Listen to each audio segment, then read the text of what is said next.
Good morning. I'm Reverend Kristen Powell. Welcome to our Unity of Walnut Creek service today. And I'm Brinley Rada. Welcome to our service. Well, how about that thunderstorm this morning? That was really, it was a surprise. I didn't know it was coming. Yeah, it was intense. I was up early, saw the lightning show, the sunrise. It's like a good old Midwestern thunderstorm. No, you were not. But yeah, we miss those good old Midwestern thunderstorms. So, and I know that all God's creatures are going, the water. So something to begin our day to celebrate. And just want to tell you who's in the house with us today. So we have John Nichols and Dave Paulson, who's in training on switch and sound. Of course, Dave already knows, but we're doing, this is a kind of a different production we're doing these days online. So we've got a duo there. We've got Charlie Paduano behind the camera and Annie Love Villiers as our production manager. So we give thanks for the team that makes this live stream happen every Sunday.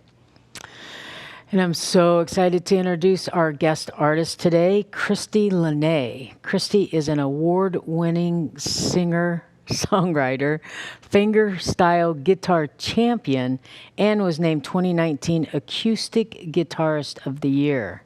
This launched her career towards international stardom. She's released 5 albums to date and is currently working on another album. We are so fortunate to have had Christie with us a couple times for concerts, if her name sounds familiar to you. It's her debut with us as a Sunday performer.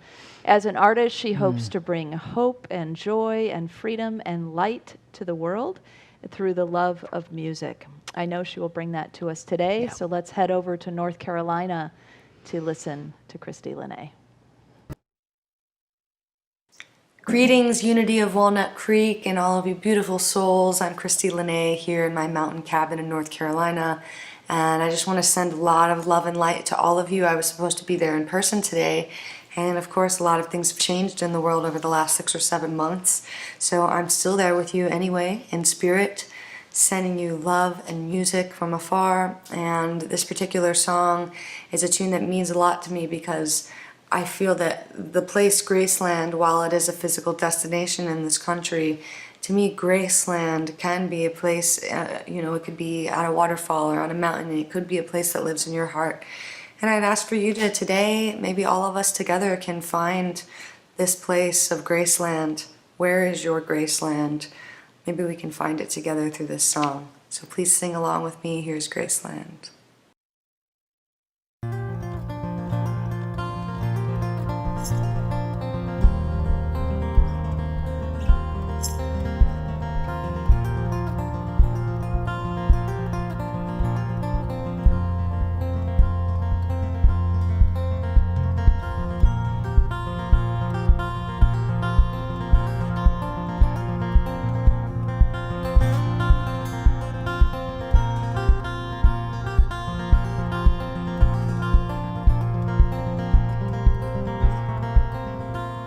Mississippi Delta is shining like a national guitar.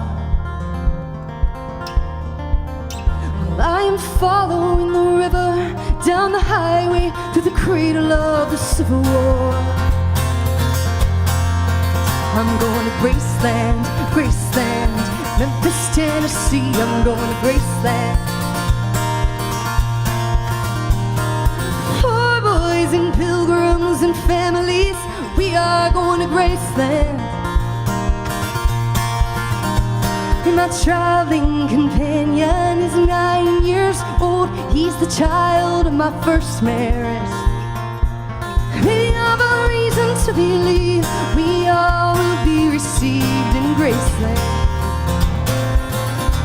Oh, Graceland. Oh, Graceland.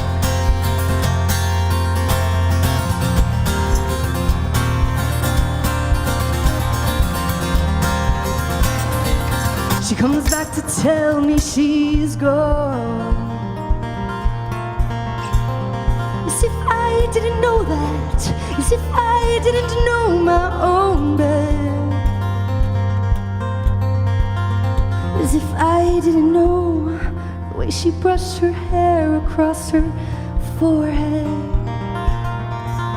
And I say losing love is like a window in your heart. Everybody sees you're blown apart. Everybody sees the window. I'm going to Graceland, Graceland, Memphis, Tennessee. I'm going to Graceland. Oh, boys and pilgrims and families, we are going to Graceland. And my traveling companions are ghosts and empty sockets. I'm looking at ghosts and empties. Maybe I've a reason to believe we all will be received in Graceland. Oh, Graceland. Oh, Graceland.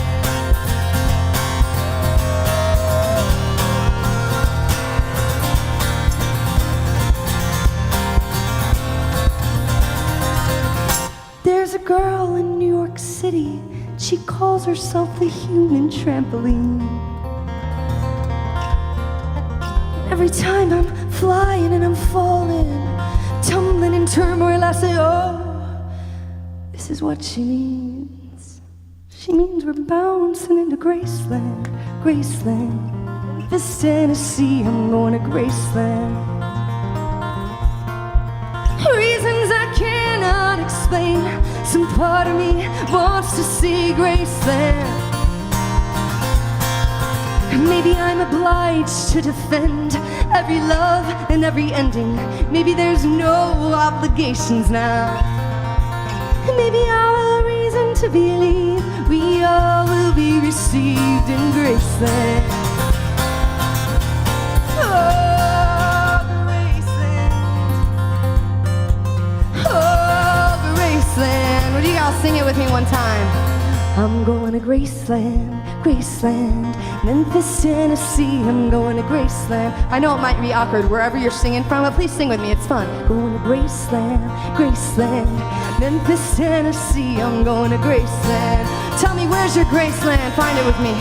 I'm going to Graceland, Graceland, Memphis, Tennessee. I'm going to Graceland. One more time. I'm going to Graceland, Graceland, Memphis, Tennessee. I'm going to Graceland. Graceland, Graceland, Memphis, Tennessee. I'm going to Graceland. Where's your Graceland?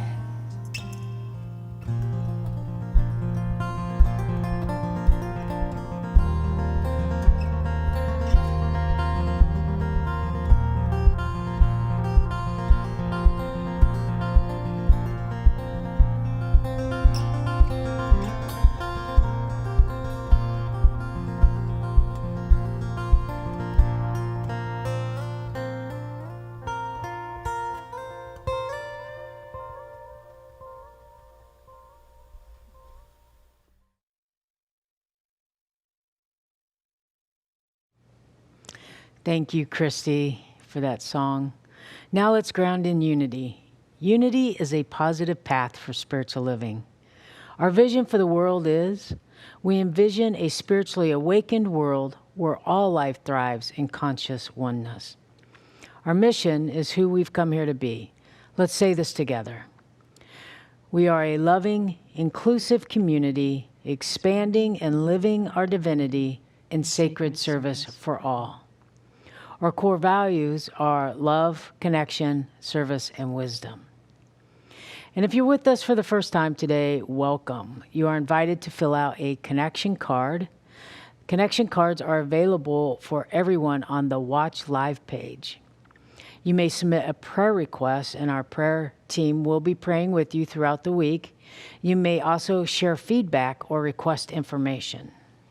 All of our classes are offered online. You can also access them via phone, and it's all on Zoom right now. So here are a few that might interest you. In the midst of all the challenges in the world, would you like to experience the presence of unconditional love? Yes, please. Join Allison Tucker's Shenzhen meditation class every Tuesday morning at 10 a.m. through simple movements and contemplations done while seated. The Shenzhen practices help to relax the body, uplift the emotions, and quiet the mind, as well as open the heart to receive Spirit's unconditional love. And if you'd like a place to share your creativity or a place to learn how to express yourself, check out the new Creativity Group with David Peterson. All mediums of creativity are welcome, such as painting, pottery, dancing, singing, poetry, or writing of any kind. Come to listen, come to share, come to get inspired. This will be an ongoing group that will meet every Sunday at 3 p.m. And David is writing a ton of poetry. He sends me his poems, and wow, it's just pouring forth from him. Tune in to our noon meditations Monday through Friday. This is those who attend say they get a nice spiritual refresh midday. And we do tend to go really deep together. So I've really just gotten into the noon meditation and look forward to it. We spend 30 minutes together with varied guided meditations. We always read the daily word. We always hold those who are on our prayer list, literally on our list, and also that we're holding in our hearts in prayer. So it's just a really lovely way to break up your day and to center. So we invite you to join us Monday through Friday for that. So please see our website for a full listing and login information for all of our events. And if you're not receiving our weekly e-news, use the connection card link on the Watch Live page to sign up and stay informed. And I want to just give a little shout out to Susan Angelos, who's been doing our Center Point Weekly for so many years. I think she and I both lost count, but just thanks to Susan for that. Following our service today, you can tune into our virtual patio conversation at 12:45. Have a rich conversation, get to see your friends, and even pray with a prayer chaplain in a private room if you'd like. Now, as we prepare for a time of meditation, let's ground with our statement of faith. Let's take a deep breath together, settling into our hearts, and another deep breath.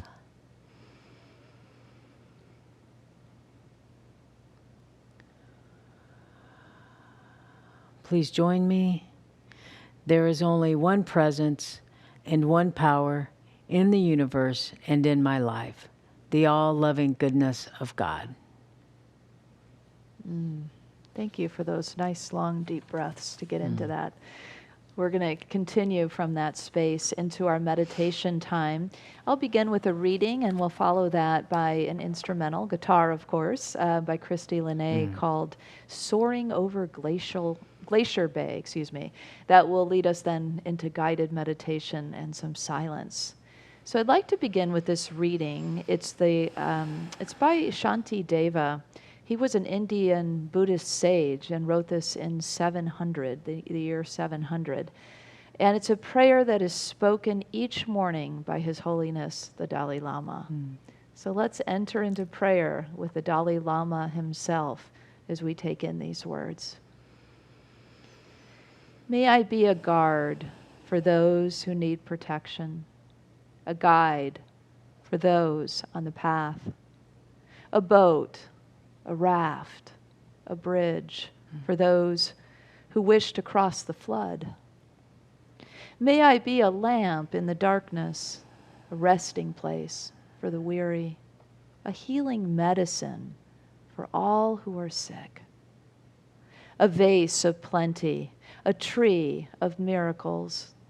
And for the boundless multitudes of living beings, may I bring sustenance and awakening, enduring like earth and sky until all beings are freed from sorrow and all are awakened. And so it is.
I enter into the magic and the mystery,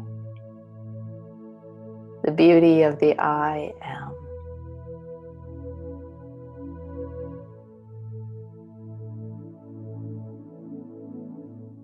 I am one with the allness of God.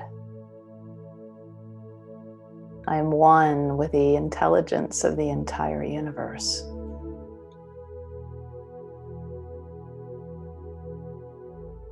My heart beats in rhythm with the one heartbeat of the universe. And every breath I take, a breath of life, a breath of truth, a breath of beauty.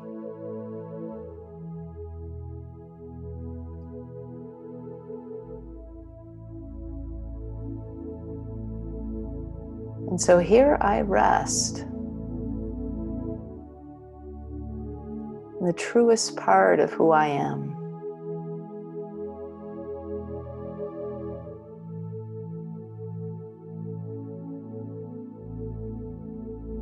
And in these still places within me, I remember again. There is no separation. The heart that beats in my chest beats with the rhythm of the universe. The breath that breathes through my lungs circulates through the cosmos.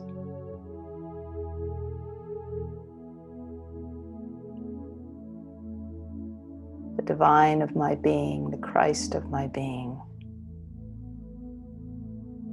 this everlasting truth of who I am is revealed to me in these quiet moments, in the magic and the mystery, the depths.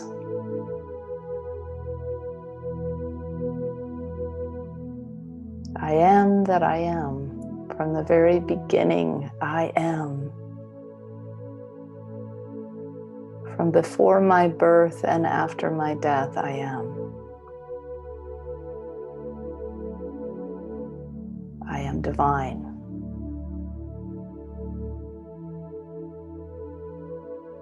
I am one. And so let us rest in these truths, in this knowing, in this remembrance together.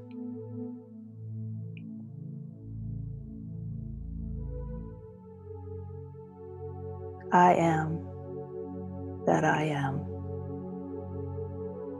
forever and always, right now, in this moment.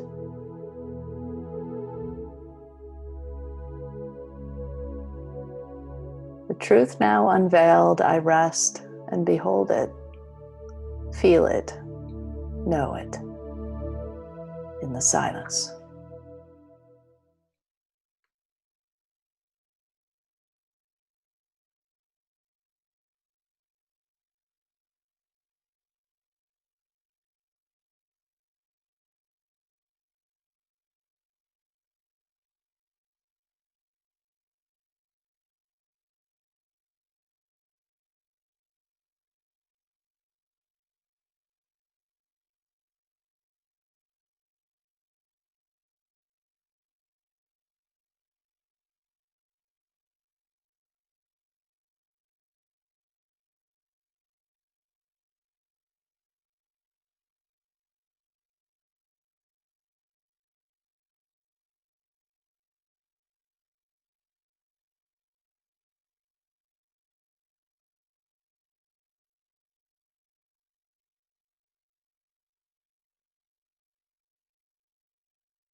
The magic and the mystery of who I am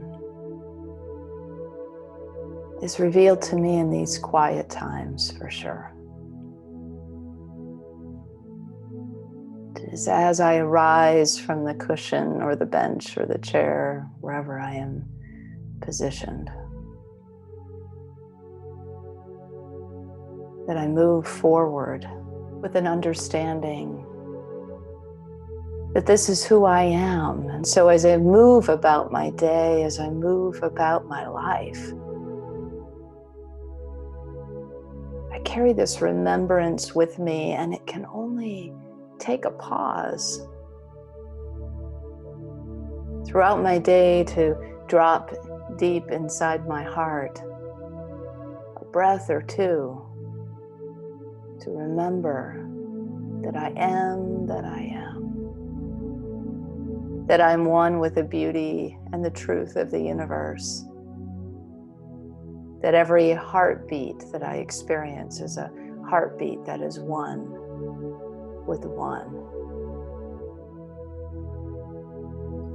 So let me be fortified throughout my day with this remembrance, with this truth, with this knowing, and carry it into all of my actions and words. I am divine, and so it is.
Wow, welcome back from that journey, soaring over Glacier, I keep saying that, Glacier Bay, and the beautiful visuals by Peter Weiler. Thanks to Peter for that. So we've been in a series now this is our third week, and the series is called The 4 Questions Now. These are the 4 questions that Spirit gave me as relevant to us right now to hone in on. So the first week we looked at the question of, what if there were nothing to defend? And of course, we looked at that in terms of the utopia in the world, right? If there were nothing to defend, like our families or our property and so on, our national boundaries, what would that be like? But of course, we then also looked within. What would it be like if there were nothing to defend? If I wasn't defending my ego, what freedom might I experience? And last week, we asked the question, from which fountains shall I drink? So where should I get my spiritual food? And what am I feeding my consciousness? Is it spiritually nutritious, or is it otherwise? Is it creating something else for me that I really ultimately don't really want? And so looking at that, when we drink from the fountains that are the fountains of living water, how much that feeds our soul and allows us to be prepared for the challenges of life as well as to attract the joys of life. So today our question is, what serves the highest and best good? Now this is a question that can be sort of the heartbeat of our life, right? It can be a question that we're constantly asking, one that is the essence of how we live and how we show up in general. It can also be a question that we ask in the moment, a question that we ask of spirit within us right before we respond, right before we speak, right before we act. I usually shorten it in those moments to just what serves, because I know what I mean by that. What serves the best and highest good? So just what serves. And just to take that moment before acting can really make a big difference in the outcome. So the answer to this question can be as varied as there are individuals. Everyone in our community will have a slightly different variants of what serves the best and highest good for them in general in their lives and right now in these moments. So I've taken the liberty to just hone in on a couple that I think all of us will maybe feel a little bit of a kinship with or a resonance.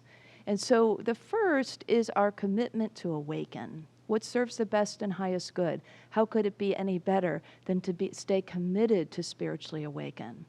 And the second is our kindness, how we show up as a kind being. So let's unpack this a little bit together, starting with the idea of awakening. Our spiritual awakening is at the heart of what draws us together as a community, right? We exist as a spiritual community in large part because we want to wake up. We want to be more spiritual beings. We want support for our spiritual journey. And so that's part of why we even are here together. And when we make the commitment to awaken, it's like automatically we're pointed to those places that will help us. If we say what I really want in life is to wake up spiritually, then we'll receive the guidance. We'll be pointed to what we need and we'll be given that, which will help us awaken. And if we keep bringing that intention forward, it will keep showing up in that way for us. So that's one of the key ways. And when we're guided, then we're constantly guided and pointed to that innate divinity, right? So when we're pointed to that innate divinity, then we're really being guided to show up like God. I mean, what could serve the highest and best good any better than us being the embodiment of the divine? That's really the point, ultimately, for us. So most of us would say that we're not really a finished work of art, right? We're not really there yet. We're sort of in the making, and if you will, we're kind of like the clay in the divine potter's hands, right? So we have to, there needs to be a willingness to be that. There needs to be a willingness to let ourselves be crafted and shaped and remembered. And in order to do that, we have to turn something over. It's that spiritual word that we love to use, surrender. It's the thing that the mystics always point us to. The key to our awakening is to surrender, is to give over, not to give up. That's not what spiritual surrender is. It's not raising the white flag and giving up. It's giving over to the very highest part of us, to the allness of God, to that S, the big S source or the big G God. It's that is everywhere present that we speak of, that is everywhere powerful, giving over to that. I know that some people, have a hard time with the word surrender. I know at least one person in our community has told me that, so I'm guessing there are others then. So just to remember that it is this allowance, this giving space to and room for spirit to move in our lives. That's what surrender is. It's thinking that we're giving up control, right? That's what we're surrendering to. We're giving up the control or the idea that the thoughts of our intellectual mind is it, that is really what exists. That's really what we're acting from. But there's so much more. And so if we give over to that so much more, we will experience it. It takes a willingness to let go of control, and that can be a hard one for a lot of us. It's certainly something the ego likes to have in place. I'll never forget when I was led by a series of spiritual experiences to read the book The Interior Castle by St. Teresa of Avila. St. Teresa is renowned she's a doctor. She was made a doctor of the church in Catholicism, which is a really big high honor. Even, kind of next to sainthood, there's this other honor that's bestowed on very few women mystics, and St. Teresa of Avila is one of them. And as I was reading this book about the layers and the pathways, the 7 pathways in to the divinity within us in this interior castle, there were all those words on the pages and all those chapters and all those layers to move through. There was this one word sentence, surrender, period. And it stood out on the page like a pillar all by itself. You know, it's as if all the other words just sort of fell away, and that one word shone really bright. And I read it, and then I read it aloud, and then I reread it again. And it was that teaching that made me realize that this is what the sages and the mystics of the ages always send us to. They point us to surrender as the key to awakening. Surrender is the key to discovering divinity. So it's a really, obviously, a big piece in our process. But so how do we do that? Then how do we begin to surrender? That can be kind of hard, right? As somebody pointed out, it can be hard to give up that kind of control. We always sort of want to let it go and then take it back, right? Let it go and take it back. Anybody ever do that? I certainly have had that experience a lot. So how do we allow ourselves then to build up? Really what we need is a trusting relationship with the divine, right? We need to build the trust. And just like in our interpersonal relationships, what do we do to build trust? You know, to have a good, healthy relationship, we build trust, and to build that relationship and that trust, we usually have clear and frequent communication. That's usually a key piece of it. It is the same with the God of our being.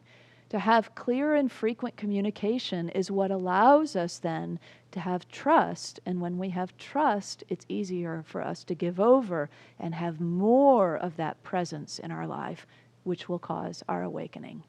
So it's just that constant movement then, that willingness to listen to the God that is in the midst of us, and to even converse, to ask questions, to speak to God as if God is this beloved or God is this friend in whatever ways that feels natural and authentic for you. It's where we make the conscious contact, you know. For many of us, it's in the pause, it's in the quiet, it's in the times of meditation. It can also be, though, in movement. It can also be in action, especially if that movement and that action has an intentionality to it to be fully present. You know, so things like practices like Qigong or yoga can have that. So they're naturally, the martial arts have that naturally built into them.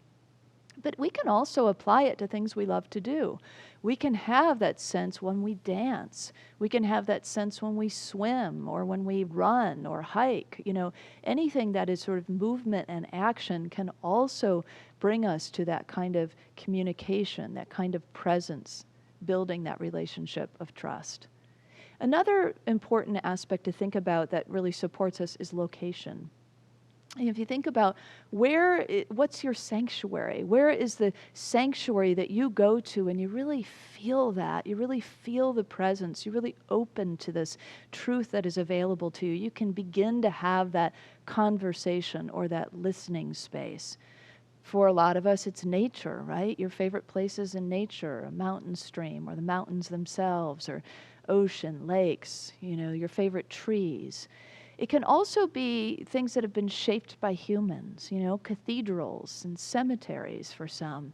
It can also be your favorite chair at home, you know, or man-made gardens, which also, of course, are part of nature's beauty. So think about what it is. What is your sanctuary? What is your place? And when we make that a habit, that's my place I go to, where I feel the quiet, where I feel the connection, where I have a trust and a familiarity, then it opens us even more and more to have that experience.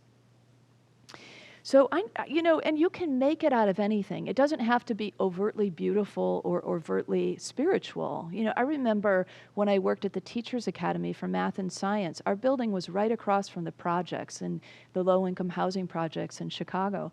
And on my lunch breaks, I would just go out and meditate on a park bench, you know, and there I could still, because it was my place, I just made it my sanctuary.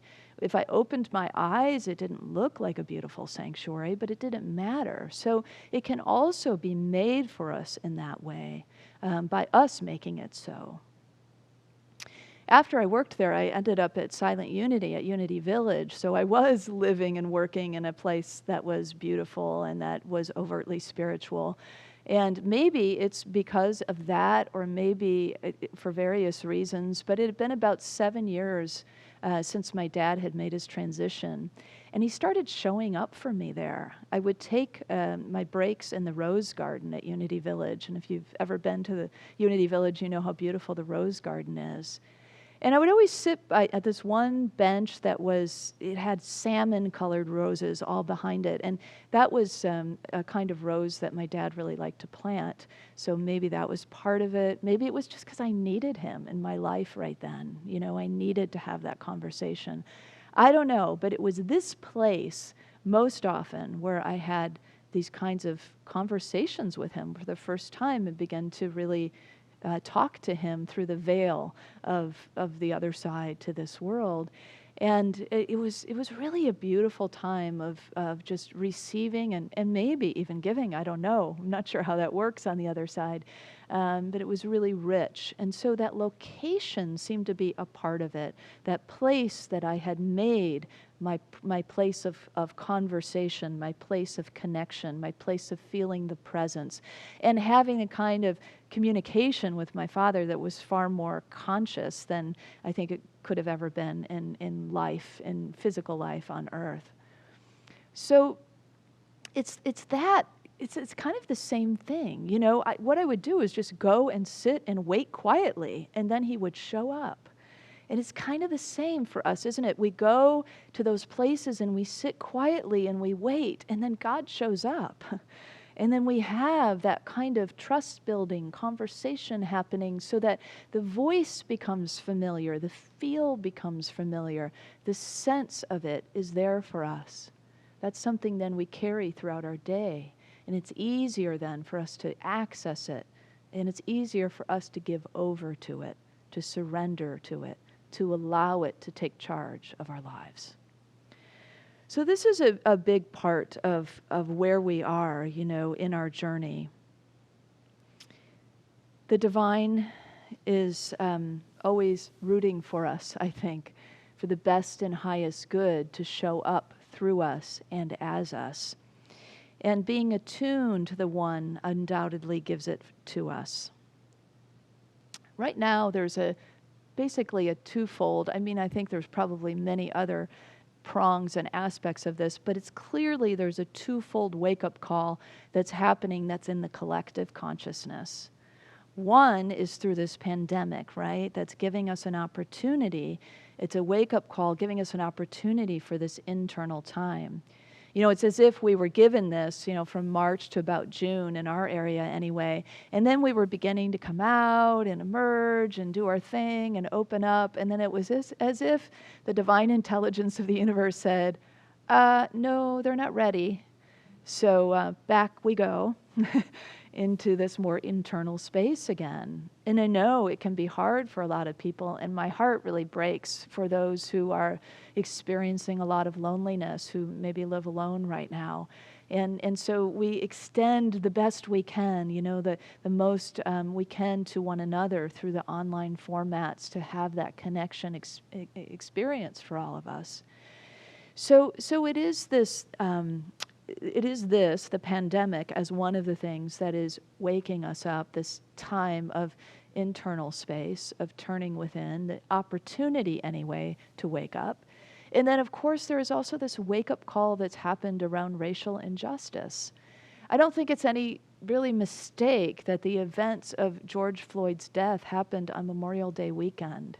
You know, it's like, remember. It's sort of like, wake up, remember. You know, there's this sense of remembering happening, remembering our ideals, you know, with liberty and justice for all, for example. Remembering who we are as in our oneness. Remembering that we are working together for the good of all, the greater good that includes everyone. All of that gives us an opportunity to wake up again, yet another opportunity. It's not that it wasn't there. I mean, it's been there for 400 years, right, or plus, to wake up. Yet, I don't know, many of us were maybe too busy or too tired or too comfortable to really pay attention. And now it's like, oh, yeah, I kind of knew that, but I didn't really fully know the extent until I stopped in a pandemic and had a little more time to look and pay attention. God knows what she's doing. It's hard. It's hard to be where we are. But we're in it together. And so it's a little bit different than just the personal journey. This is different when we have this sort of worldwide things happening that we can't help but not pay attention to because it's everywhere present and it's resounding inside of us. Wake up. And we're listening, I think, a lot of us. We're listening. We're beginning to understand. We're beginning to awaken. So let's just listen. That's the key, isn't it? When we listen, we will wake up further. Christie Lenée sings this beautiful song to wake us up. She says it's time to wake up, that's for sure. Let's listen. Let's enjoy the music and the message in the song. All right, so this song is a song called Wake Up, and it's the first song that I wrote in the pandemic when everything shut down, and, you know, there was little me in my log cabin in the mountains of North Carolina, just sitting there and contemplating, well, what does this mean for us as, you know, the species of human beings? You know, what does it mean for us right now?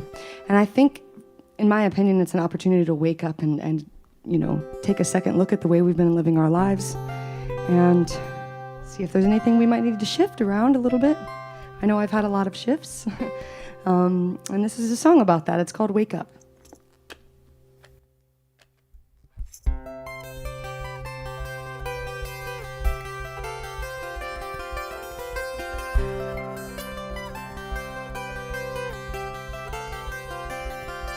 The whole world's in isolation. Feel the pain go numb to cold. I can't hide the emptiness or find a way to fill this hole. It's just the end of winter. Springtime feels far away. It starts with just a seed to build a forest in the gray. It's time to wake up. Wake up. Time to wake up now. Shine the light of love down. Time to wake up, shake it out. Live the life you've been dreaming now. Wake up, hear the call. Wake up.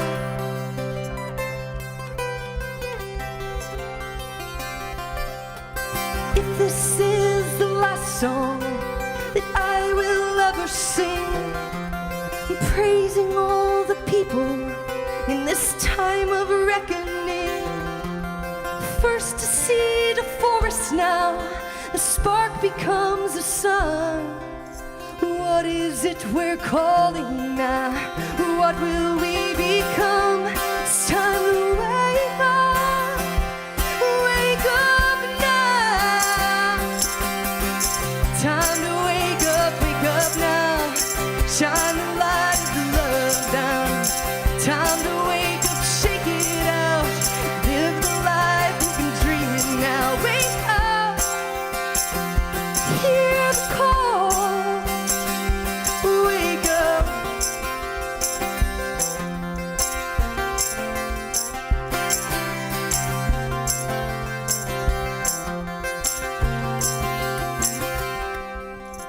Riddled with the thoughts and fears consuming humankind, can we come back to our hearts and get out of our minds?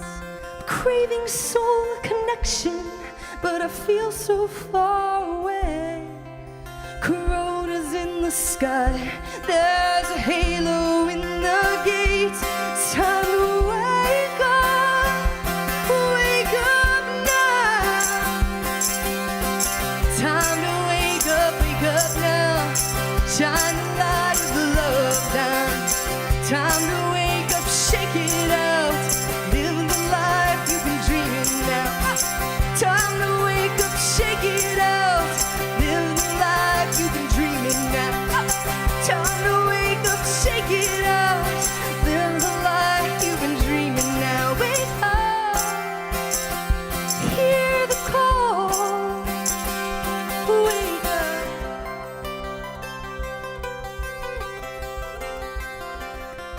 wake up.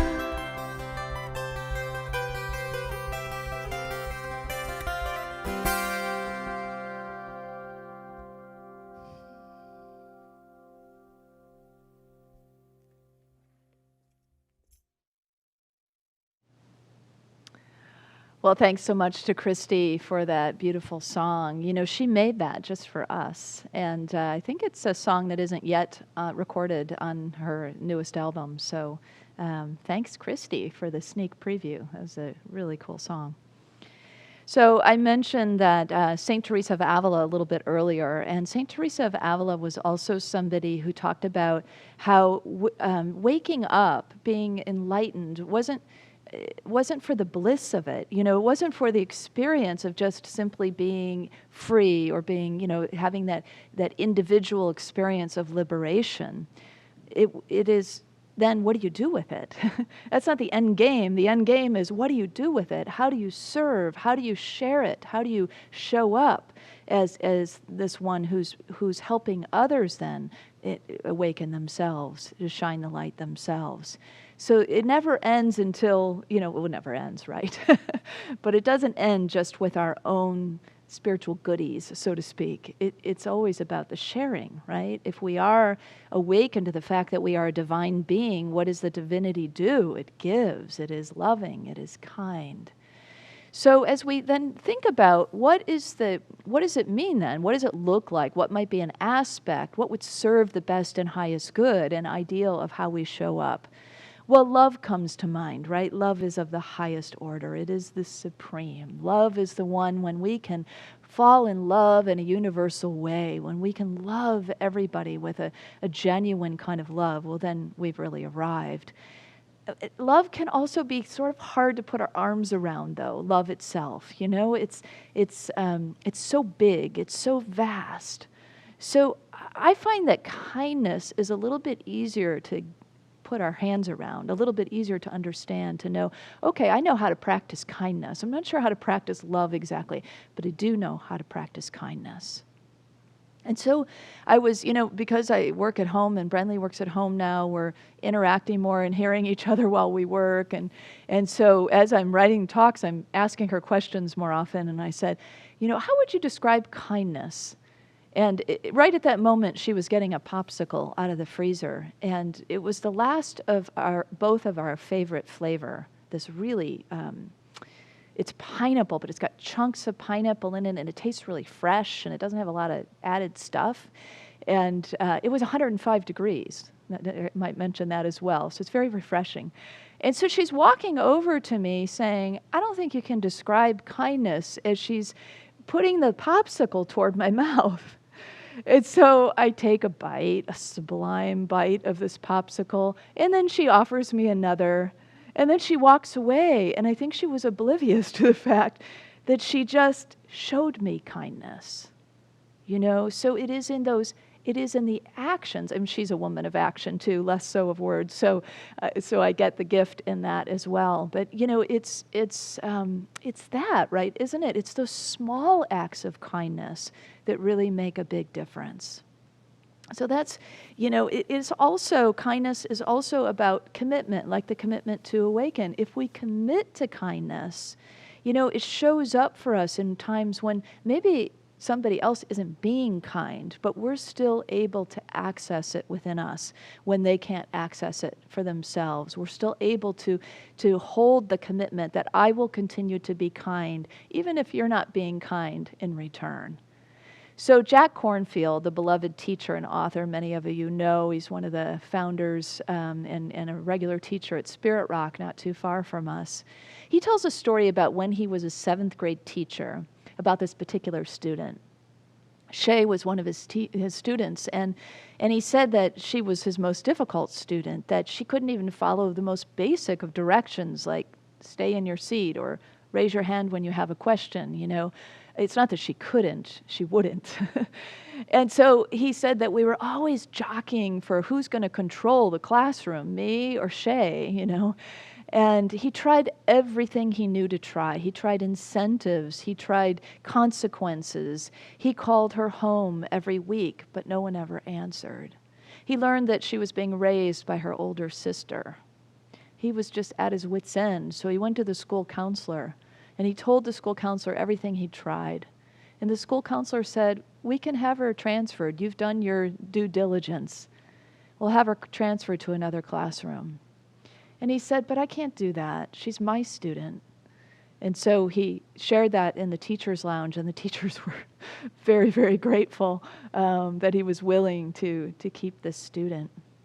So he said it was the last day of 7th grade, and Shay scurried out of the classroom ahead of the other students, and the classroom was now empty. And he was sitting there contemplating his failures, the ways that he had not really served this child. And she came back in. And she said, I couldn't think of anything to give you. This is the only thing I could think of. And she handed him this slightly misshapen bowl, the kind, he said, that kids make in art class. And he turned it over, and it had her initials etched in it. And she said, "Thanks for trying to like me."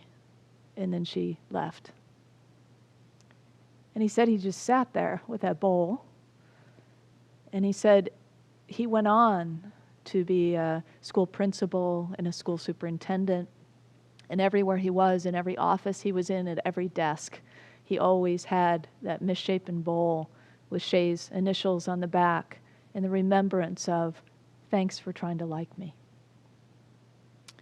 If we can offer an olive branch, if we can offer somebody a patch of blue sky, somebody who's darkened in their hearts or disappointed by life, crushed by lack of disappointment, if we can be the ones who say, "I'll take that high road of kindness, I'll commit to kindness in every situation, without knowing what a person's circumstances are, I'll still be the presence of God, I'll still be the presence of kindness."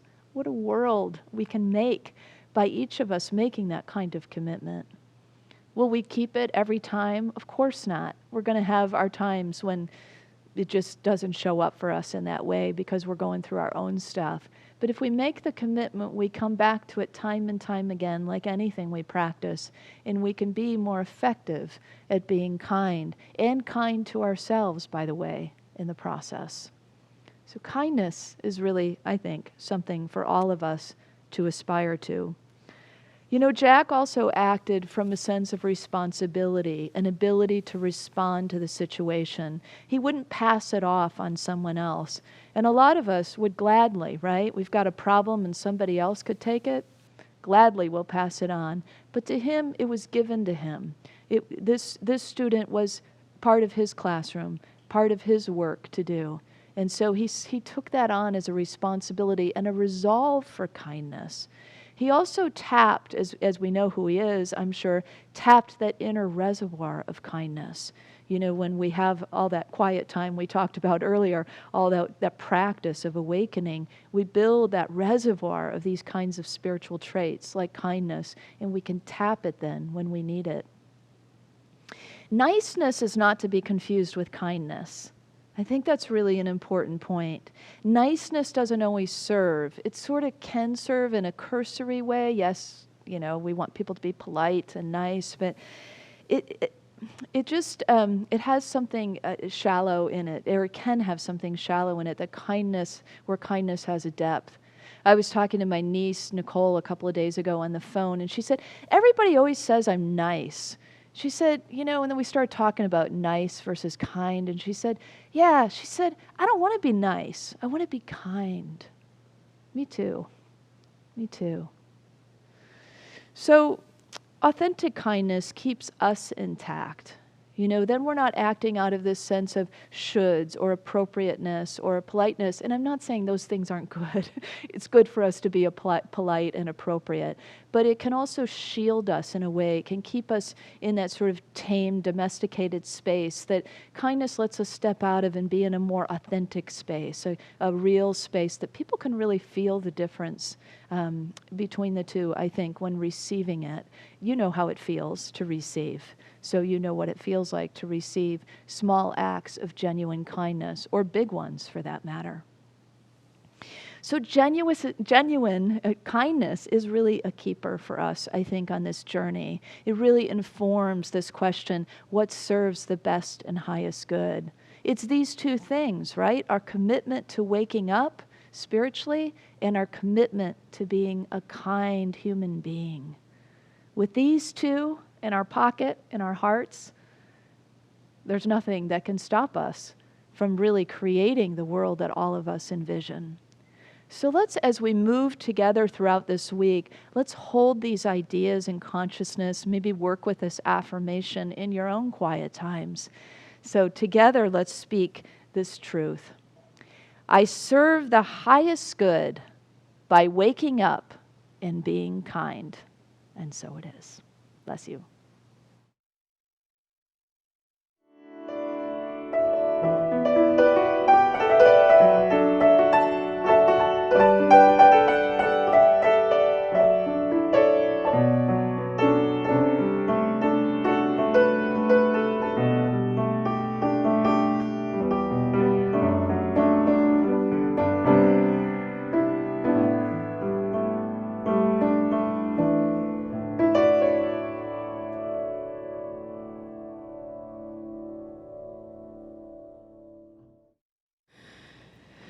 So again, thank you for that message, waking up to my innate kindness.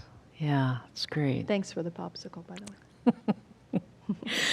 Whether you have a joy or concern on your heart today, our prayer chaplains are available to provide prayer support during our virtual patio conversations after the service. You may also contact them by phone or email. Please complete a connection card on the Watch Live page or click on prayer requests at the bottom of the home page. Our prayer team will be praying with you throughout the week. Now let's open our hearts to the practice of giving. Our spiritual home thrives from your generous gifts, and we give thanks for your continued generosity, especially during this time. I invite you to prepare your gifts as we align with the law of circulation. As we give, so shall we receive. There is no lack or limitation. We know this truth, and we know that abundance is our true nature. In addition to sending checks through regular mail or direct deposit through your bank, there are two ways to give online. You may click on the Donate button on the Watch Live page or download the Give app. Give is spelled G-Y-V-E. I've heard that so many times, I think I'm going to start misspelling G-I-V-E. Anyway, I invite you to speak the prosperity affirmation with me. I always like to hold my hands and just, even though I give electronically, just to feel that sense of ritual. So that might resonate for you too. And so let's speak this affirmation together as we infuse our gifts with the love, the kindness, and the awakening that we are all in the midst of. Together? Divine love, one with me, blesses and multiplies all that I am, all that I have, all that I give, and all that I receive. I am joy-filled and grateful. So it is.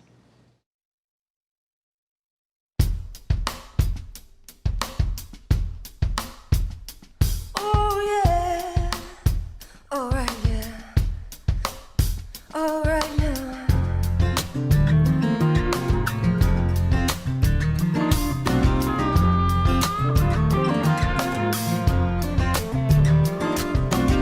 I'm a passenger on planet Earth. I belong to the universe. Got a body made of flesh and bones. Got a past and I'm free to roam. Climb the stairs, make my way to the stars above.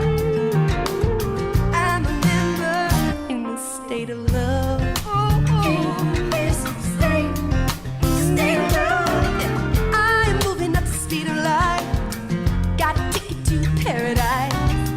Along these heavenly streets, I see your light shining back at me. All my brothers and sisters gathered here.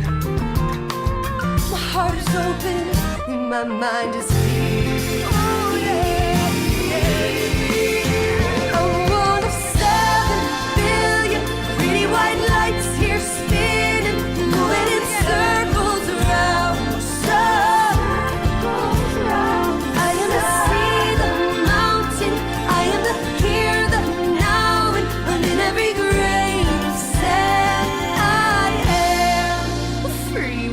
citizen. Free world citizen.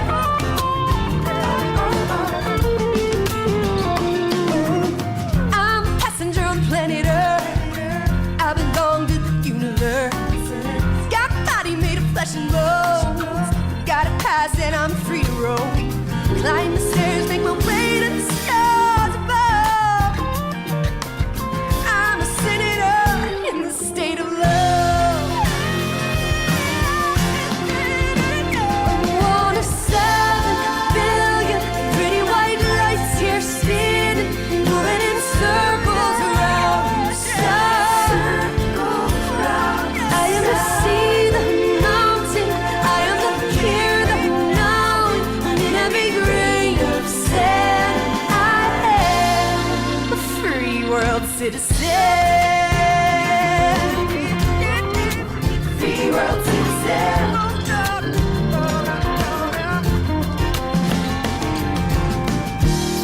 In a world without borders, breaking through law and order.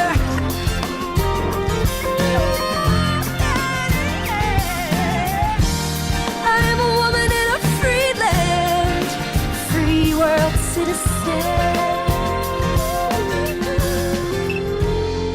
One of 7 billion pretty white lights here spinning, moving in circles around the sun.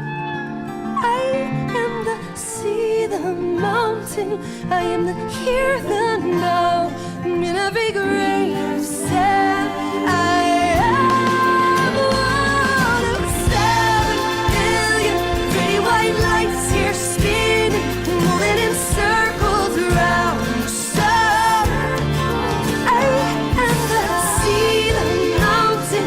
I am the here, the now, and in every grain of sand I am a free world citizen. Free world citizen.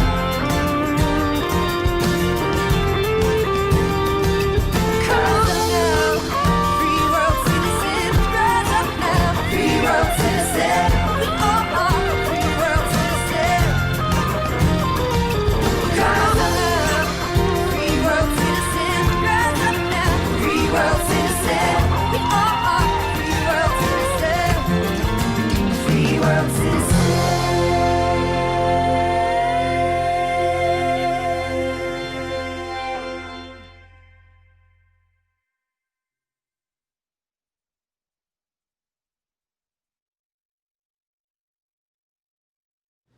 All right, free world citizens indeed. Thanks again, Christie, for the inspirational music. You can learn more by visiting Christie Lenée's Facebook page. You'll get notifications there of her live concerts, or her website, ChristieLenée.com, where you can purchase her music. We always like to support our artists. So now, as we bless our offerings, we give thanks for the giver and the gift. May it go forth and multiply good in your lives and in the lives of all those we touch. So let's speak this after blessing, giving thanks for what has been collected and gathered. Together, we give thanks for the ever-increasing, constant flow of absolute good in our lives now. So it is. And let's bless our frontline workers and our activists. Frontline workers and activists, we love you, we bless you, we appreciate you, and we behold the divine light within you. Let's enjoy a few moments with our children that they experience on Zoom together.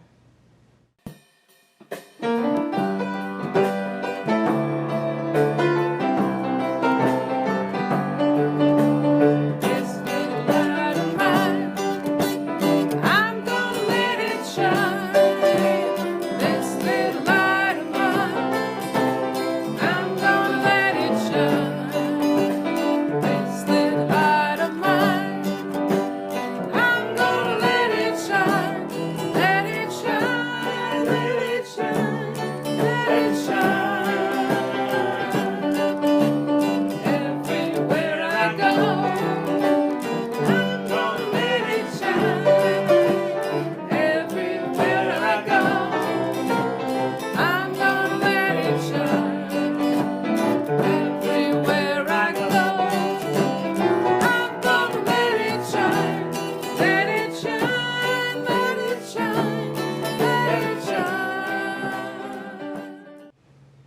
well, let's bless our wonderful children and teachers together. Children and teachers, we love you, we bless you, we appreciate you, and we behold the divine light within you. Please join me now in saying our prayer of protection. And as we do, let's keep all of humanity and all of life in our hearts and minds. Together? The light of God surrounds us. I am light. The love of God enfolds us. I am love. The power of God protects us. I am power. The presence of God watches over us. I am presence. Wherever we are, God is. I am divine. Stick around until the end of the service. We have community member selfies that you won't want to miss. And we need more. We want to see you. So please send your selfies or your silent waving videos to office@unityofwalnutcreek.org. And now our peace song.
You are the light and the love and the peace on earth right now.